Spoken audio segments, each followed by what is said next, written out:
You don't think it was an accident? She just doesn't, something about it doesn't sit right, you know? I mean, she knew diving, she knew that lake so well. And she knew no one would be able to find her in it. She was dumb to go diving by herself.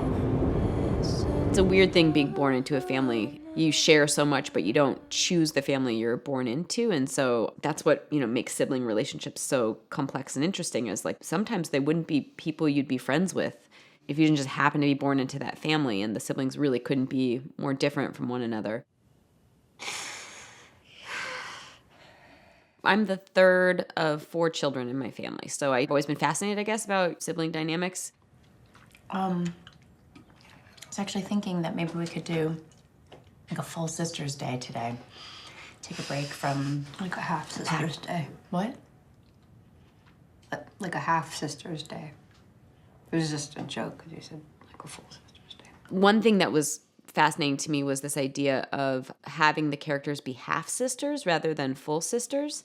And even though, like, that can mean different things in different families, some half siblings are even closer than full siblings might be. But I wanted to have like a built-in, like, biological barrier in some way to their closeness, and the idea that they each had a different father, and that afforded them different paths in life too, and different hardships as well. And also, I think I really liked this notion that their mom had children as almost her own scientific experiment. She was like really fascinated by children. I don't think she ever wanted a partner in any of their fathers necessarily. She was just sort of almost having them as a way to test her theories of where life comes from. She wanted to see what it was like when her body became a portal. I would imagine their mom probably made so many recordings of them when they were very little, audio and video recordings. Maybe that's where June got her first camera, because I think their mom was like very obsessed with like documenting their early years before they learned language, because she was probably like looking for clues about where they came from or what they knew that they didn't, before language kind of ruined their memory. I don't think you're aware of how hard it was for Mom to not have, like, reconciled with you.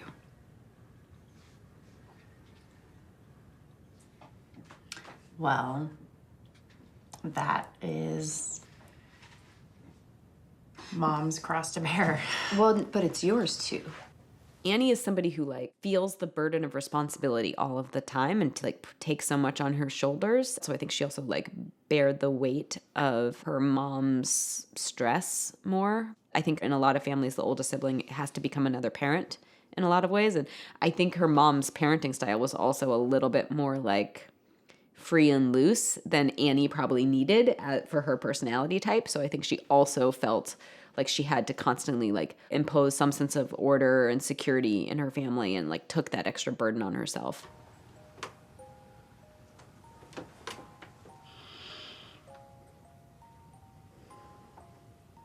I think it was a really sad irony for her that like she has not been able to have a baby, and yet she would be such a good mom and like so loving and so like ready to be a mom to that baby, and yet her own mother probably wasn't necessarily interested in mothering all of that much. And so I think it hurts Annie on an even deeper level that she's not able to have kids. I think Annie is, of all of the sisters, the one who wants to stay with 2 feet on the ground more, and she doesn't know what happens after, and that's okay. What you gonna eat? No. June only eats alone. I mean, you gotta be hungry. I said no. She has since she was little. It's not really like a big deal. The first thing that I remember when I was writing came into my head about June was that she's somebody who always eats alone, because the sound of other people chewing, it's as disgusting to her in some ways as like being in the bathroom with somebody. There's something just like incredibly raw and vulnerable for June, and like she like loses her appetite. Once I found out that little piece of information about June, that I was like, okay, I started to really understand her character.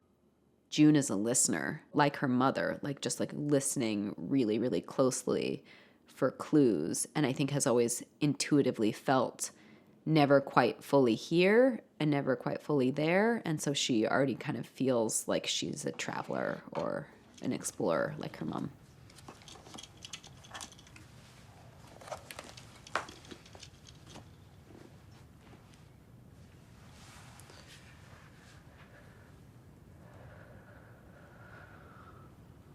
June is always interesting because she's like incredibly attached and incredibly distant at the same time.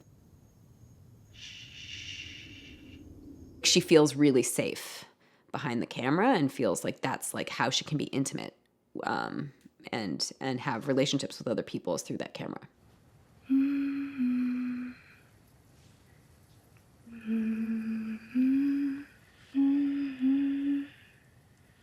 The roll of the dice, whatever life that you get, Issa kind of in some ways has it the best of all the sisters. I imagine that her father had more money or more means than the other fathers, and she's had it a little easier, and she didn't have the same level of responsibility perhaps that Annie did. With the permission of fire and the permission of matter, we now begin. Issa is always looking for magic and always looking for some way to commune with the universe in a way that will make her feel more special.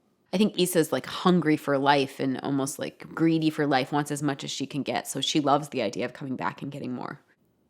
Imagine Issa kind of like travels the world and like has very nebulous ideas of like what she might want to dabble with next and falls in love so earnestly and with her full heart so quickly, but can also fall out of love just as quickly. Is that Josh? Do you remember Josh Jasper? No. No, Eddie was like obsessed with him, like sick obsessed.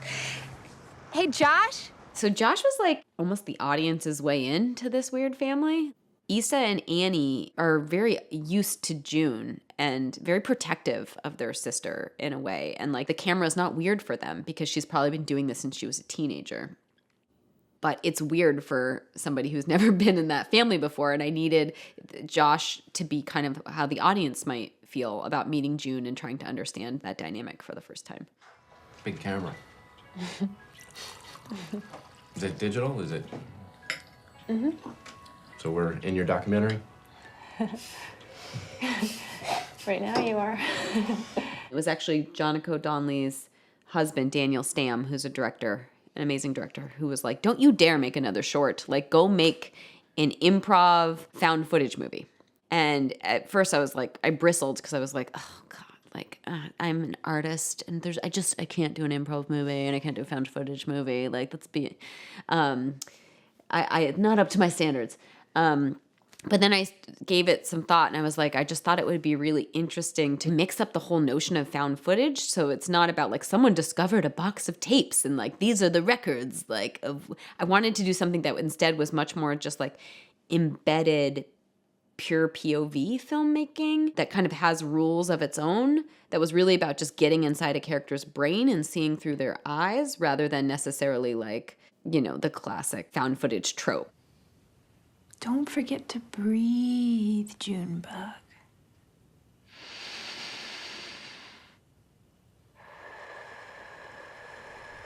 And once I realized that was the movie I was making, then all of a sudden it got really interesting. Now, as a filmmaker, I am working purely with emotion. Like, it has to be 1,000% character-driven from June's point of view because she is the filmmaker, not me. Are you recording that right now? Sorry, it's not going to be. She's just for doing a anything. documentary. Is that a documentary? Okay. June lives behind the camera. What she looks at tells you how she's feeling. She is being as aggressive and confrontational as she can be there because like the real estate agent is an intruder at that moment in her house and in their family. And so that is June's equivalent of telling her to fuck off. Does this have to be on? It's funny. This is what's weird about this movie. I never pictured that there was even tapes in that camera, you know? It's not like she has like a closet full of tapes or that she's ever really going to edit it together. I like this idea like what if it was like never really recording? But it was just like the camera was the way, her medium for the world. But that, you know, she maybe I don't know, maybe she never really hit record, or like there was never a tape in it. It's more like, I don't think you're like aware of how hard. It's very rare that we actually see her image in the movie, but she always needs to feel present and there. So I was really, as a director, just like really studying Lindsay and what choices she was making as June, and trying to make the camera her as much as I could, and trying to make the camera responsive to her rhythms as much as possible. And I think that's one thing that makes the movie really unique, is that the camera always feels like June and always has her spirit behind it. And any scene we were shooting, she was always there, literally behind the camera with me, and I was always watching how she was moving and the speed in which she was moving. There's a kind of pace to this movie that's very hypnotic, and I feel like that is so much about what Lindsay Burdge brought to the role of June and how she was playing her, and then Shaheen and myself just really observing Lindsay and letting the camera be as hypnotic as she was.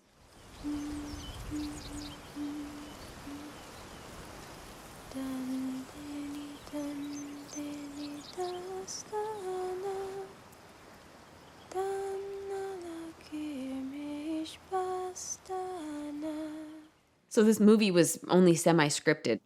I was really working with the actors in a much more like improvised way. And so like the one thing I knew that was going to be so important was to just work on the relationships and make sure that the three sisters felt like sisters. And I wanted them to spend enough time with each other that they annoy each other, because I think that's really true of siblings, right? Like like that's what makes siblings and not friends, is like you don't get to like go away from them for most of your childhood if you're raised with them. So like you're stuck in car rides for long periods of time, and like you're in close quarters for such long periods of time, and they can get under your skin and annoy you, but it almost makes you love them more in your irritation or something.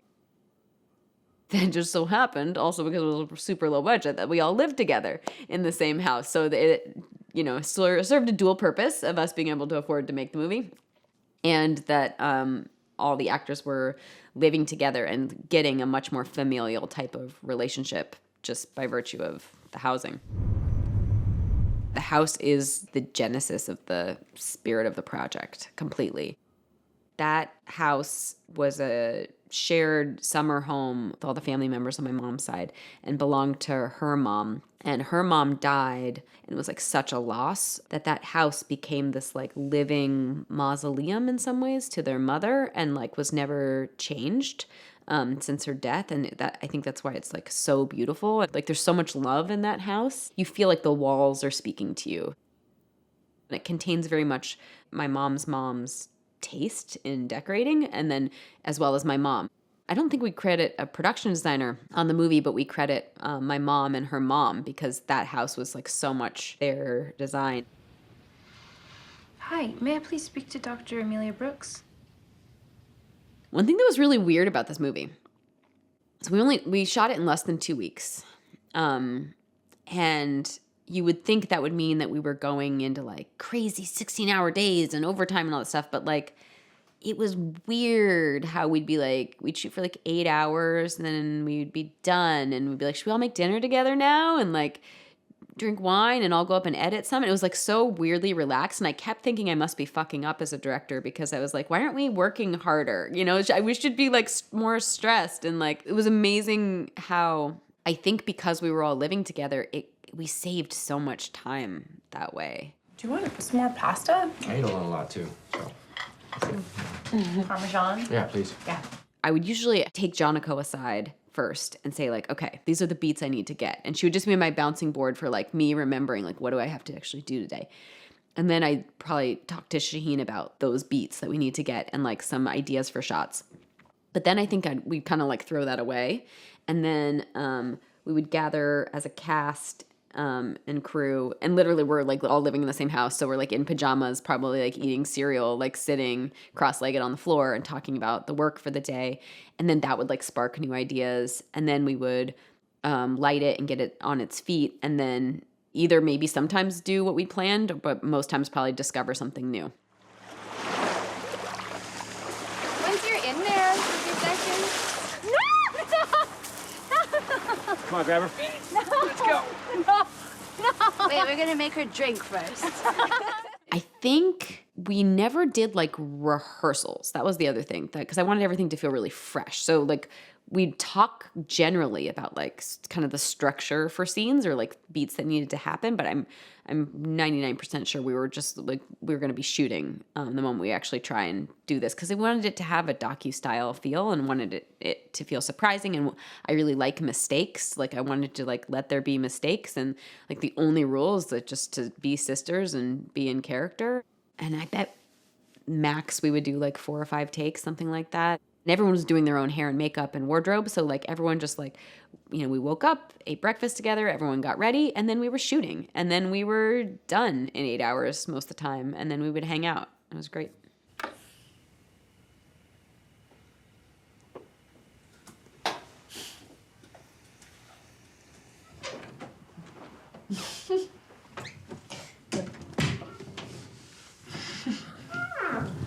Everything in the mom's room I really love. What do you think, June? The idea for that scene was not in the original outline, but it was something that I wrote into it after my meeting with Ross Partridge when I was trying to cast him.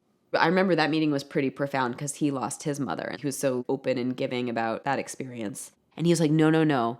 They wouldn't just go into mom's room.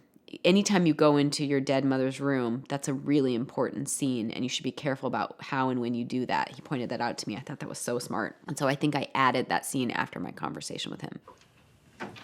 You can do it. You look just like mom, you know that. The only thing I think it said on paper was just like they go check out mom's clothes and take turns trying on clothes and playing her. So that was a good example of like just pure actor creativity. I went and I got all the different outfits at thrift stores and stuff and put them in the closet. And I didn't tell them what to choose, which outfits to choose. I just put like a bunch of options in the closet, and then we just rolled on them like coming out and choosing one for themselves and like playing some version of their mom. You're a selfish little brat. You're a selfish little brat. All I wanted was a little bit of help. All I wanted was a little bit of help. Is that too much to ask? I have to get up early in the morning.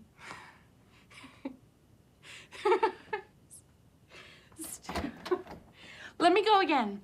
Let me go again.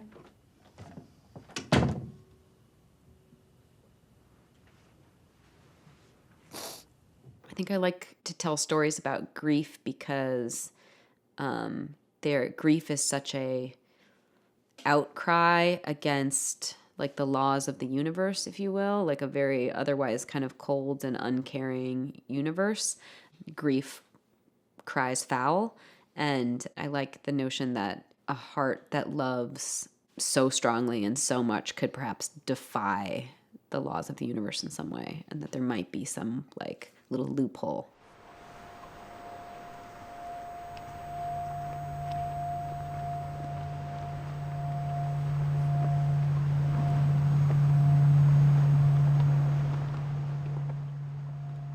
So I grew up every summer on that lake, and it was like the most enchanted part of my childhood, and I always felt like the lake had a personality in some way. I was both like really at home in the water, but that always had just a slight element of fear too.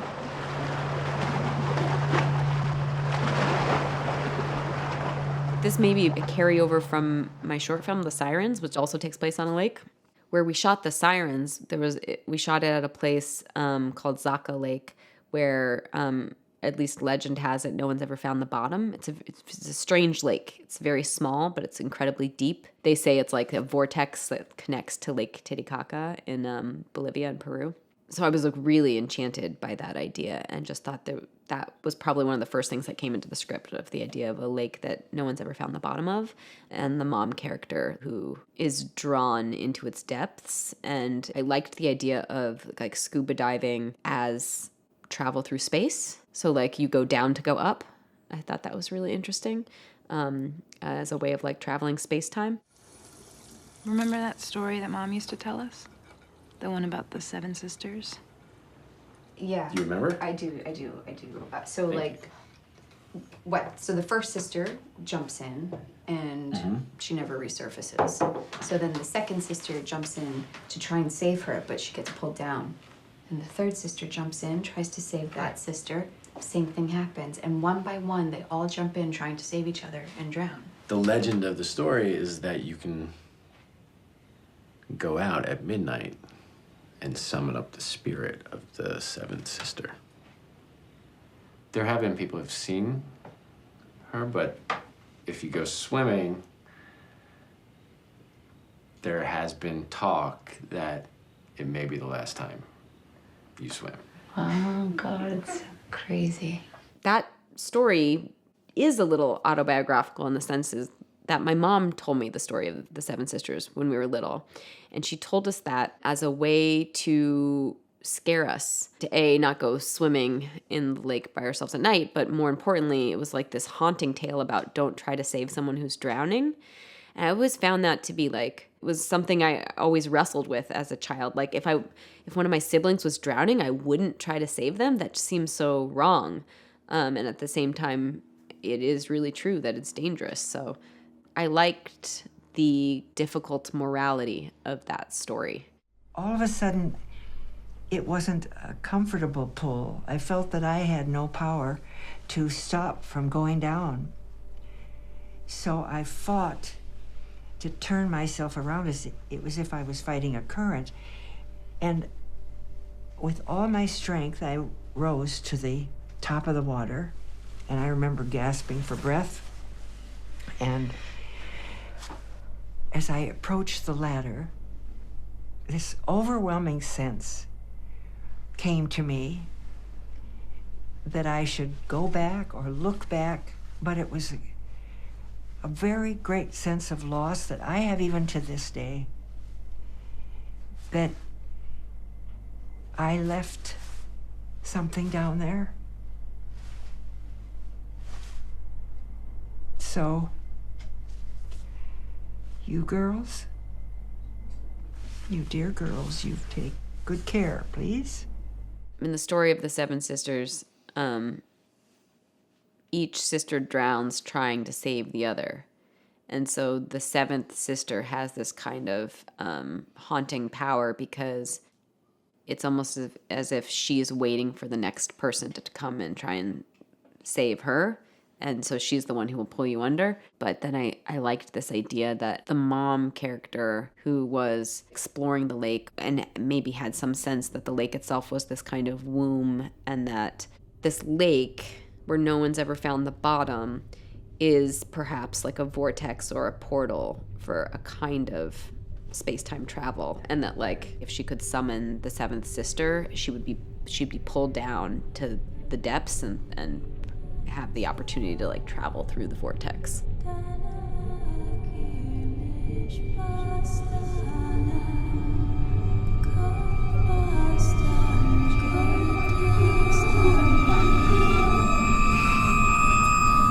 I think June has a kind of sixth sense to her, that like her mom is calling her from the bottom of that lake, and that June has that little spark of an explorer in her as well. I think of her mom as an astronaut in some way, kind of like the same way I think of June, like she's a little bit of an astronaut preparing to like travel the cosmos or something.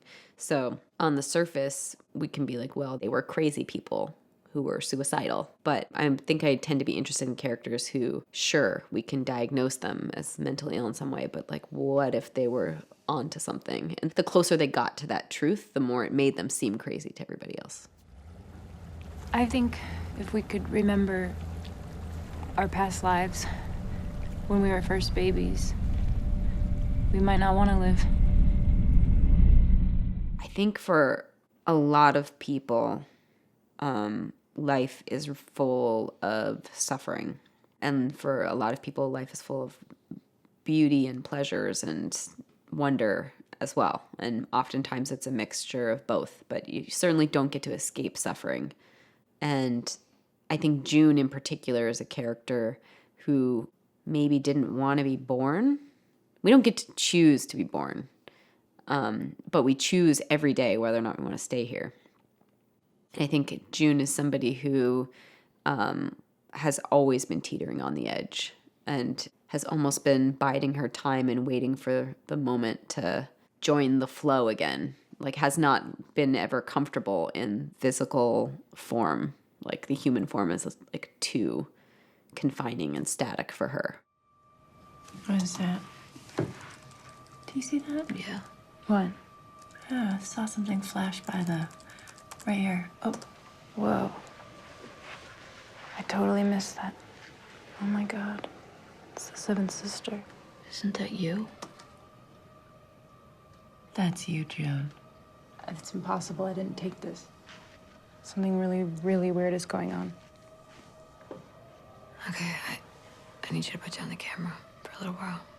The scene that was emotionally the hardest was where Annie and Issa decide to leave June.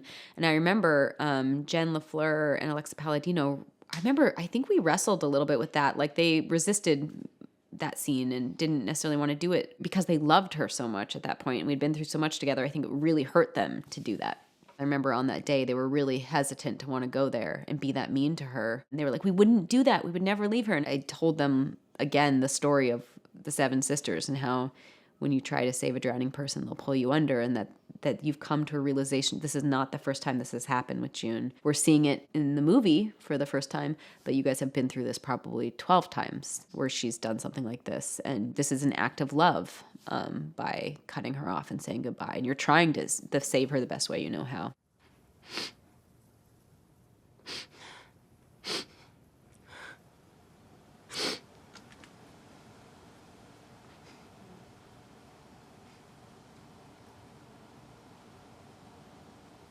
A lot of times when you're making movies, you start these mini families and you build these mini villages around each movie, and then it's like a circus, and then you pack up and you go your own way, and maybe your paths cross again. This is like a really kind of rare thing in this movie. Like, I feel like we all still really love each other and are really close and could pick back up again in a heartbeat. And it was only 2 weeks experience, but there was something really intense and rare and special that happened in those 2 weeks.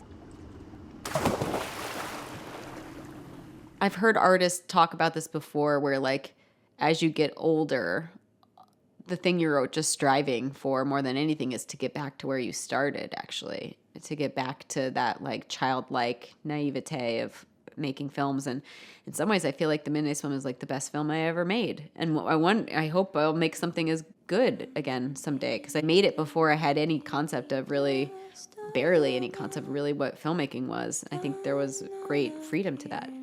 And something magic kind of happened there.